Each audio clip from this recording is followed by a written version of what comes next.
So we are software for small service contractors. So think of plumbers, electricians, HVAC, and other kind of field service companies. Typically small companies between 150, 100-man shops. They are often described as the backbone of our society. And our software is to help them run their business really from start to finish as an all-in-one solution.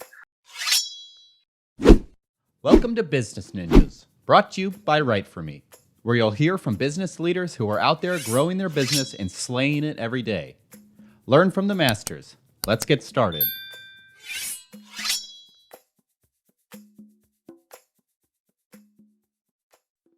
Hey everybody, welcome back for another episode of Business Ninjas. I'm here today with Gabriel Pinchev. He's the CEO of FieldPulse. Gabriel, welcome to the show. Thanks for having me on. Yeah, excited to have you. So, Gabriel, tell me a little bit about yourself. Yeah, so my name's Gabriel or Gabe, either one, and I live in Dallas, Texas. I've now lived here longer than anywhere, so I call Texas home. And I guess about 7 years ago and some change, I started FieldPulse as a little dream of a software company, and now here we are many years later, and growing and continuing to grow and expand into our market. Yeah. So tell me more about FieldPulse and what you do. Yes. So we are software for small service contractors. So think of plumbers, electricians, HVAC, and other kind of field service companies. Typically small companies between 150, 100-man shops. There's millions of these small businesses that are often what people describe as mom and pop or family owned. And they are often described as the backbone of our society. And our software is to help them run their business really from start to finish as an all-in-one solution. And that's everything from their scheduling and dispatching to customer management, estimates, invoices, payments, a ton of stuff across the board, but it's really to digitize their business, give their customers a great experience, and really streamline their operations. Interesting. So would you say one of the biggest issues that your clients and customers have before they start working with FieldPulse is lack of organization and needing, that software? Would you say that's true? Yeah, definitely. A ton of companies are still using pen and paper, and you can imagine all the issues they face with that and the obstacles. And it makes it very difficult to grow and scale. I think you can get away with it as a one-man shop, although you can obviously become more efficient, more effective. But as they start to add team members and grow, it becomes very difficult to operate that way. And that's everything from how do I get the jobs dispatched to my team, to providing the information they need, status updates. How do I create estimates and invoices? The time it takes to do all these things, how they collect payments. Really, if you want to run a streamlined, efficient business, the technology has to be there to support that. Yeah. So you're helping companies scale. Talk to me a little bit about how you were able to scale FieldPulse successfully. Yeah. So in our model, we are a startup model that raised funds and investors to ultimately grow. That's typically how you have to do it in software. It's very difficult to fully bootstrap a software company. For those that have done it, a lot of kudos to them because it's not easy, because there's an enormous investment up front in developing the technology, especially in our case, because our technology has to be for the web, but also mobile apps. And so while a traditional technology company that's doing a software application on the web would only need to do maybe a web application, we would need 3 teams, one for iOS, one for Android, to develop the application. So it often requires funding to get going and then grow. And for us, we expect and grow very quickly. And so we're continuously reinvesting not only into our product, but our team to serve a larger and larger market, not only in the US, but also in Canada and Australia, where we have team members as well in Australia. Yeah. So, you were talking about scaling the company successfully, kind of what that looked like for FieldPulse and, what you're doing for other companies as well. How is the economy kind of taking a toll on, what everything is happening right now with FieldPulse and also with your clients? Have you seen an impact? Yeah, so I think we've seen a little bit of an impact, but we're still growing faster than ever. Mhm. And especially the last few months, we've actually had definitely an uptick. Um, and I think it depends on the industry in terms of their impact from the economy. And Yeah. so um, most of our customers are service companies, and a lot of them are less impacted by the economy. A lot of them, though, previously had too much work and couldn't even handle it. So in some of their cases, I think they might be, if they're impacted by the economy, they might be going to more of a just a manageable load at that point. But the reality is with a lot of HVAC, plumbing, electrical companies, is that they are the same ones that were deemed essential during COVID, for example, because of what they do. And so ultimately their demand is often still there. One area we do see a bit more of a slowdown would be things around new construction and trades that focus more on that. But it also depends on the company. A lot of them focus on one or the other. They'll either focus on doing new construction work where they're relying on new construction happening in order to get that work, Mhm. while others that are service focused are less impacted because if your toilet's leaking, people typically will get that fixed. If Mhm. your AC goes out in the summer in 105 degree in Texas, people will get that fixed. And so the demand, I think, has still stayed in that market. Yeah, that's really, and I think you hit the nail on the head, but about talking about kind of like the status of the economy and how the new construction it has slowed down. But it's good to hear that it hasn't affected Field Pulse or anything like that. So, aside from having a solid product that's an app and on the web as well, what are some of the other ways that you're able to have Field Pulse stand out from its competition? Yeah, so for us specifically, when we look at our market, uh, there's a lot of players because it's a great market. It's a very large market when we look at it from a business standpoint. We believe there are millions of these small service businesses, Mhm. and many of them are still using pen and paper. But when we get into it and we look at us versus other competitors, is that we often have a niche even within our market. So we get a ton of different field service companies. And I joke that we get everything from like beehive and swarm removal to like something crazy like death cleanup we've even had and Oh seen my God. before. But our core segment is still a certain aspect where half our customers are HVAC, plumbing, electrical. Mhm. And so really catering to your core aspect is a part of it. The Mhm. size company range, whether you play in kind of the very small territory or what we would consider mid-market or kind of large to enterprise. And we play a lot in that mid-size range for us and compete there and have the features and functionality and support and experience that really backs that up.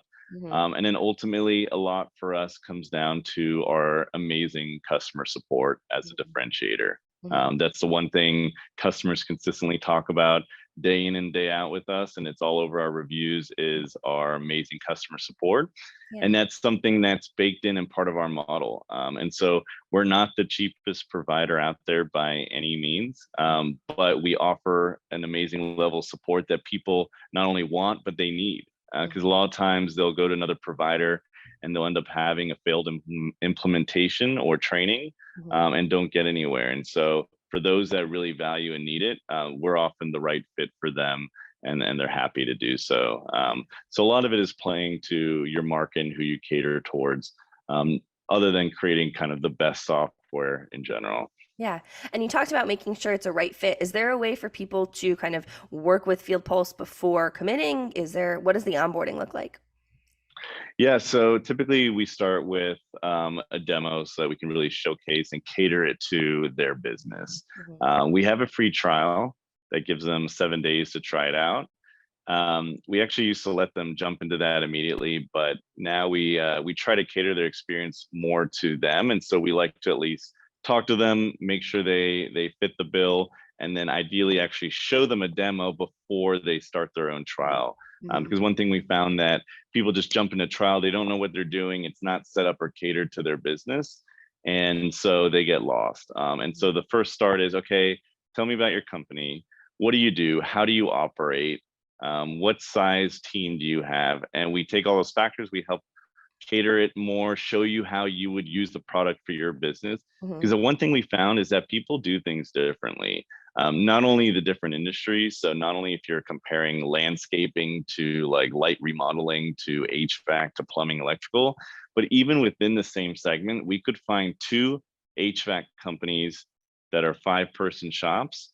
Not only might they be different, but based on their focus, if they're more kind of doing new construction versus repair, replace, installs, but even the ones that do focus on the same, you'll find two that operate completely differently. The way they sell, the way they quote, the way they book their jobs, the way they deal with the customer. And so part of our software is teaching them best practices we've learned over time for the industry.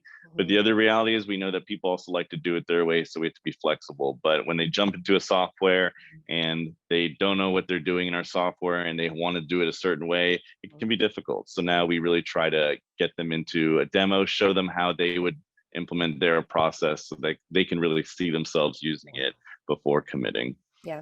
I imagine too, you mentioned before that a lot of people are still on pen and paper. So it's the trust too that I imagine of being like, all right, let's give it a shot. Let's try it out. But being, having one of your FieldPulse employees able to walk them through that and kind of walk them through the trust, the nerves of branching out and, trying something new. Oh, definitely. I mean, it can be scary for a lot of them. A lot of times we get businesses who have been running on pen and paper for 20, 30 years, and it's a big shift.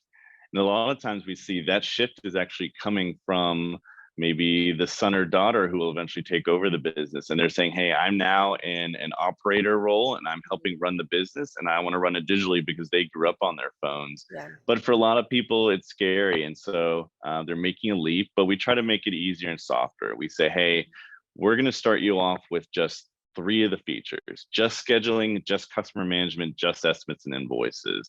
Once you get the hang of that, we'll be working with you, and then we'll add another piece. We'll add maintenance agreements or asset management or customer booking portals. And as they get more comfortable, they'll build, because it is a scary endeavor for people often the first time, because the reality is a software like FieldPulse does do so much for them that it can be very overwhelming. However, if we kept the software just super simple, people would start saying over time, well, what about this? And what about this? And what about this? So that functionality is the necessary evil. And so the best plan that we found is that we start them simple with the appetite to grow, because we know people will eventually want that. Yeah. And we don't want them to outgrow us. We want them to grow with us. Yeah. Yeah. I think that's an interesting point about having the different sections that you can slowly work, people into the system on. That way, again, you're not scaring them, you're allowing them to get a hang of it and it's not overwhelming. So I think that's interesting. So pivoting a little bit, was there, I imagine you hear, success stories from your clients who say, this was great. I appreciate the platform, kind of how you walked us through everything. Was there a time, and, I know being a CEO and, starting your own company, it's a grind every day, but was there a time where you heard a good story or something where you said, all right, I'm onto something, we're doing it here? Yeah, I think it takes a while to really get going and to get your first handful of customers and get going. But even then, it's an evolution, and our product has evolved and our customer market and everything. But it's when you start seeing companies talk about how it really changed their business and transformed it. I think that's kind of that like light bulb aha moment that you see. And we even see it today with larger companies and that are more sophisticated. And they'll give us a hard time on XYZ that they want. But just yesterday, I saw a customer email our support team and said, I know I bother you guys all the time, but just to say, I actually really love you guys and the support you give. And that was a real thing that just came in yesterday. And so seeing people say that they acknowledge that, yeah, they're tough, but at the end of the day, it's make a huge huge impact on their business, and they couldn't see it another way. And that's what makes things that we do so powerful and meaningful. And I think that's why people on our team can really buy in, is because they're selling something very real that helps a very real business and company. These are small family-owned companies. This is what is feeding their family.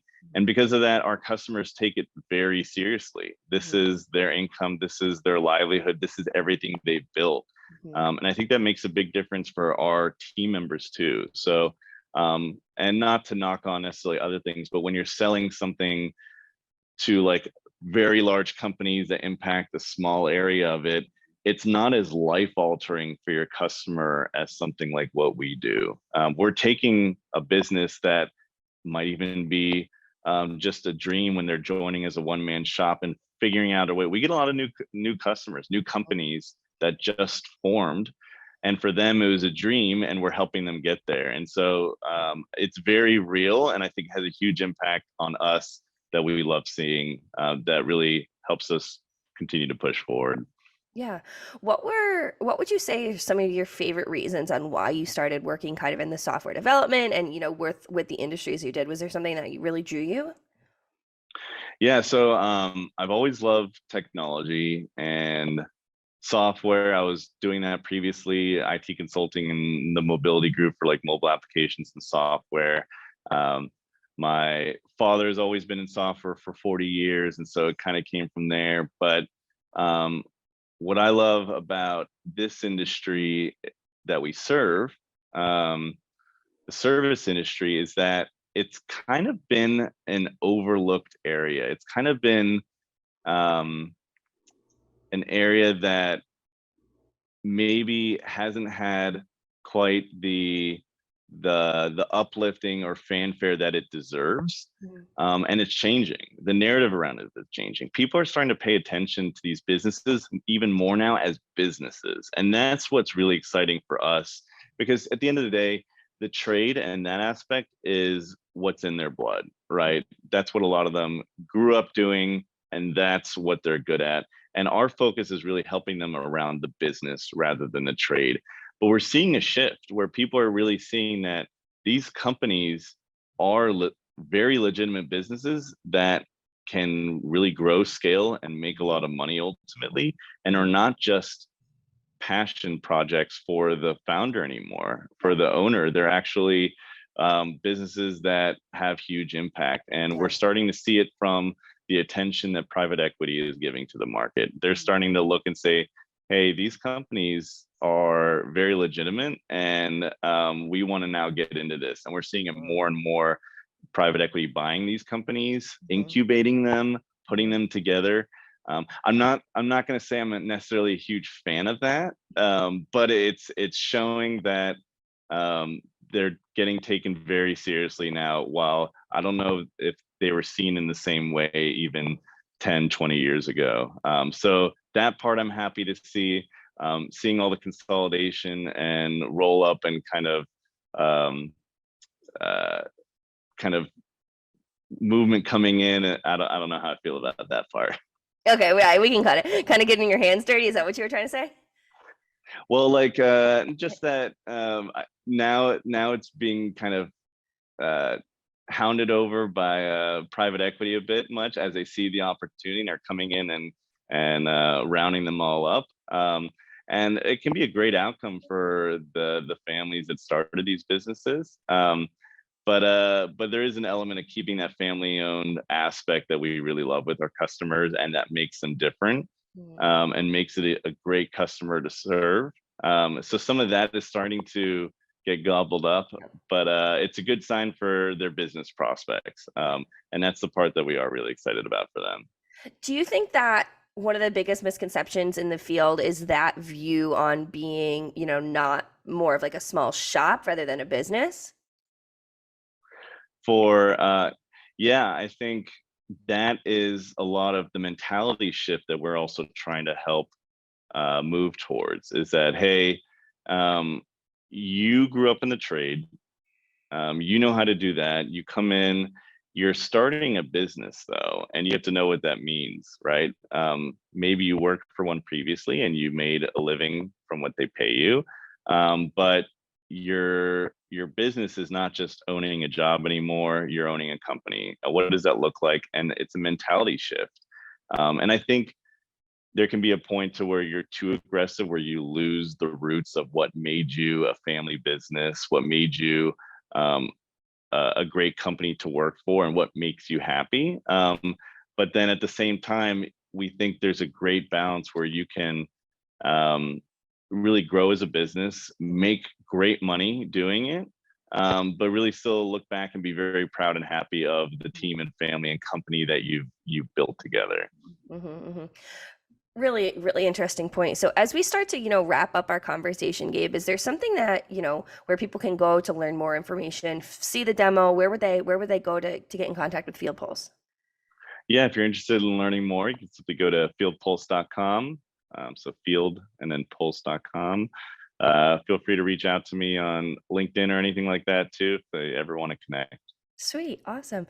So Gabe, like I said, as we wrap up this conversation, is there anything that you want to leave our listeners with, either about FieldPulse, the industry, the software, anything you want to leave our listeners with?